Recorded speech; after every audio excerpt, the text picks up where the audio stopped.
Bonjour, bienvenue sur sur cette chaîne consacrée aux nouvelles sur le Pérou.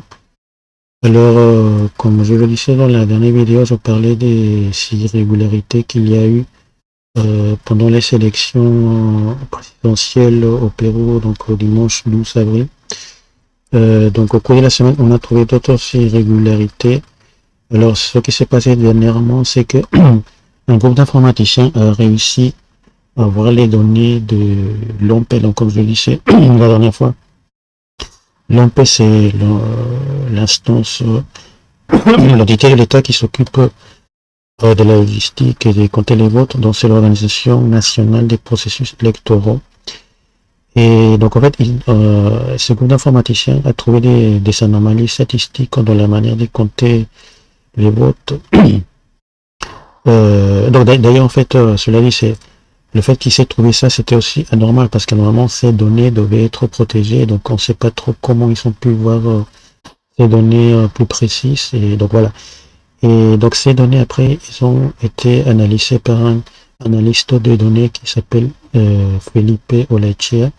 Il a été interviewé par une des plus grandes chaînes de TV au Pérou, qui est la chaîne panaméricaine de télévision. Donc là, il présente en fait. Felipe Olaechea, especialista en sistemas y análisis de datos, ha realizado una serie de... En el programa Sin Rodeos de Milagro Leiva dijo haber descubierto una serie de irregularidades respecto a los comicios. Soy Felipe Olaechea y soy analista de datos. Recalcar que toda la información... Alors en fait, il explique en fait que il a trouvé des anomalies statistiques. Donc on va voir plus en détail en fait. Alors qu'est-ce qui s'est passé? Enfin, pour comprendre ces anomalies, donc alors je vais vous expliquer comment se passent en gros les votations au Pérou. En fait, les locaux des votes sont en général des écoles, des universités. Et dans chaque salle, par exemple, d'une école, il peut y avoir plusieurs groupes de gens. C'est-à-dire les gens qui votent sont divisés en groupes. Des groupes qui comportent plusieurs centaines de gens, 300, 400, 500. Et pour chaque groupe, il y a une urne, en fait, et ce sont 3 personnes qui s'occupent de recevoir les votes et après de les compter à la fin de la votation. Et à la fin de la votation, en fait, ces 3 personnes responsables s'occupent de rédiger, de remplir un acte, en fait, avec les résultats. Et donc, en fait, alors, qu'est-ce qui s'est passé, c'est que, normalement, dans une même école où plusieurs milliers de personnes peuvent voter, en fait, il ne peut pas y avoir trop de différences, en fait, par rapport aux résultats de certains candidats, en fait.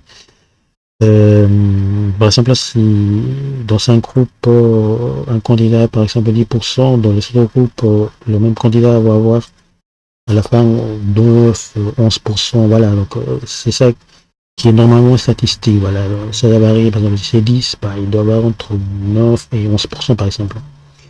Mais ce qu'on a trouvé, c'est que dans certains locaux, donc en fait, un certain candidat a eu, je sais pas, 10, 15%, et dans le même local, un certain groupe précis des gens a voté, mais dans l'acte, c'est marqué que ce candidat qui avait dans le autre groupe 11, 12%, bah, tout d'un coup, il a un seul vote ou 0 vote. Donc c'est ça qu'il explique. Donc là en fait il parle aussi c'est surtout dans des locaux de vote à Lima en fait. 25 y 67 votos y no tuvo voto alguno. Voilà, là on a vu un groupe qui a eu, un candidat a eu 0 vote alors que dans les autres groupes, ce candidat il a eu plus de votes. Tout ça c'est une anomalie statistique, donc c'est pas normal ça. Tenemos acá Donc San après, Juan de Miraflores con código continue en fait, 055-400.